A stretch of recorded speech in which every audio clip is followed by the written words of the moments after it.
യേശുവിൻ്റെ മരണം മനുഷ്യരക്ഷയ്ക്ക് വേണ്ടിയുള്ള ദൈവിക പദ്ധതിയുടെ ഭാഗമായിരുന്നെങ്കിലും ഭൂമിയിൽ അതിനുവേണ്ടി ചുക്കാൻ വഹിക്കുന്നത് യഹൂദരുടെ ആത്മീയ നേതാക്കളാണ്, പ്രധാന പുരോഹിതരും ജനപ്രമാണികളും. മത്തായി 26:3. പ്രധാന പുരോഹിതന്മാരും ജനപ്രമാണികളും കയ്യാഫാസ് എന്നു പേരായ പ്രധാനാചാര്യൻ്റെ കൊട്ടാരത്തിൽ സമ്മേളിച്ച് യേശുവിനെ ചതിവിൽ പിടികൂടി വധിക്കേണ്ടതെങ്ങനെയെന്ന് ആലോചിച്ചു. യഹൂദരുടെ ആത്മീയ നേതൃത്വത്തിൻ്റെ ഗൂഢാലോചനയുടെ ഫലമായിട്ടാണ് യേശുവിൻ്റെ വധമെന്ന ക്രൂരകൃത്യം നടപ്പാകുന്നത്. ഈശോ ഉപമയിൽ പറയുന്നത് പോലെ ദൈവം മുന്തിരിത്തോട്ടം ആരെ ഏൽപ്പിച്ചുവോ അവർ തന്നെയാണ് യഥാർത്ഥ അവകാശിയായ പുത്രനെ വധിച്ച് തോട്ടത്തിൻ്റെ വെളിയിലേക്ക് എറിഞ്ഞു കളഞ്ഞത്. അവരുടെ നിഗൂഢ ലക്ഷ്യം മുന്തിരിത്തോട്ടം അവകാശമാക്കുക എന്നതായിരുന്നു. ആത്മീയ മേഖലയുടെ മുഴുവൻ അവകാശവും തങ്ങളുടേതാക്കുക. ആത്മീയ മേഖലയുടെ അവകാശം സ്വീകരിക്കാൻ വന്ന പുത്രനെ അവർ പുറത്താക്കി. അങ്ങനെ അവൻ്റെ അവകാശം സ്വന്തമാക്കാം എന്നവർ വ്യാമോഹിച്ചു. യജമാനൻ ഭരിക്കുന്നത് ഇഷ്ടമില്ലാതിരുന്ന പൗരന്മാരെക്കുറിച്ച് ഉപമകളിലൂടെ യേശു പറയുന്നുണ്ട്. ഈ ഉപമയും ഇത്തരത്തിലുള്ള പുരോഹിതന്മാരിലേക്കും നിയമജ്ഞരിലേക്കും ഫരിസേയരിലേക്കും വിരൽ ചൂണ്ടുന്നതാണ്. പുരോഹിതന്മാരും ജനപ്രമാണികളും ദേവാലയത്തെക്കുറിച്ച് തീക്ഷ്ണതയില്ലാത്തവരായിരുന്നു. തങ്ങളുടെ അധീനതയിൽ ഏൽപ്പിക്കപ്പെട്ട ദേവാലയം കച്ചവട സ്ഥലമാക്കാൻ വിട്ടുകൊടുത്തവരായിരുന്നു അവർ. അതുകൊണ്ടാണല്ലോ യേശുവിന് ചാട്ടവാറെടുത്ത് കച്ചവടക്കാരെയും പ്രാവുൽപ്പനക്കാരെയും ദേവാലയ പരിസരത്തിൽ നിന്ന് അടിച്ചോടിക്കേണ്ടി വന്നത്.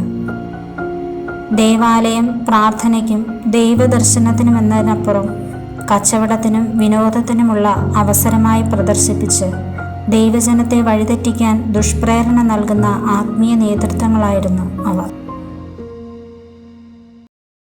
യേശുവിൻ്റെ കുരിശിൻ്റെ പാതയിൽ യേശുവിനെ കുരിശിലേക്ക് ആനയിക്കുന്ന പുരോഹിത പ്രമുഖരെയും നിയമജ്ഞരെയും ഫരിസേയരെയും നമുക്ക് ശ്രദ്ധിക്കാം.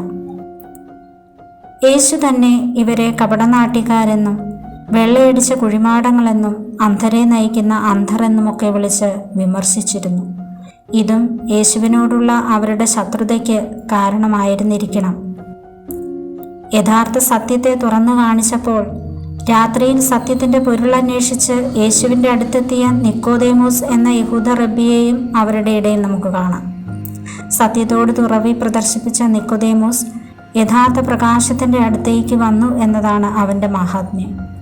പിന്നീട് അവൻ എതിർപ്പുകൾക്കിടയിലും യേശുവിന് വേണ്ടി നിലകൊള്ളുന്നത് നമുക്ക് വിശുദ്ധ ഗ്രന്ഥത്തിൽ കാണുവാൻ കഴിയും.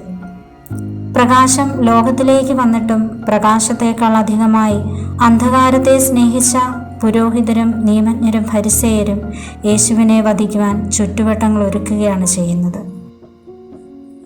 എന്തുകൊണ്ടാണ് പുരോഹിതർക്കും നിയമജ്ഞർക്കും ഫരിസേയർക്കും യേശുവിൽ വിശ്വസിക്കുവാനോ യേശുവിന് വേണ്ടി നിലപാടുകൾ എടുക്കുവാനോ സാധിക്കാതെ പോയത്? അതിനുള്ള ഉത്തരം ലൂക്കാ സുവിശേഷം 7-ാം അധ്യായം 30-ാം തിരുവചനത്തിൽ പറയുന്നുണ്ട്. ഫരിസേയരും നിയമജ്ഞരുമാകട്ടെ യോഹന്നാന്റെ ജ്ഞാനസ്നാനം സ്വീകരിക്കാതെ തങ്ങളെപ്പറ്റിയുള്ള ദൈവഹിതം നിരസിച്ചു കളഞ്ഞു. സ്നാപക യോഹന്നാന്റെ അനുതാപത്തിന്റെ ജ്ഞാനസ്നാനത്താൽ തങ്ങളെ തന്നെ കഴുകി വിശുദ്ധീകരിക്കാൻ കൂട്ടാക്കാതിരുന്ന അവർക്ക് യേശുവിനെ സ്വീകരിക്കാനോ അവിടുന്ന് വിശ്വസിക്കാനോ സാധിക്കാതെ പോയി. നിങ്ങൾക്ക് ദുരിതം എന്ന ശാപവാക്കുകളാണ് യേശു അവർക്കെതിരെ ഉരുവിട്ടത്.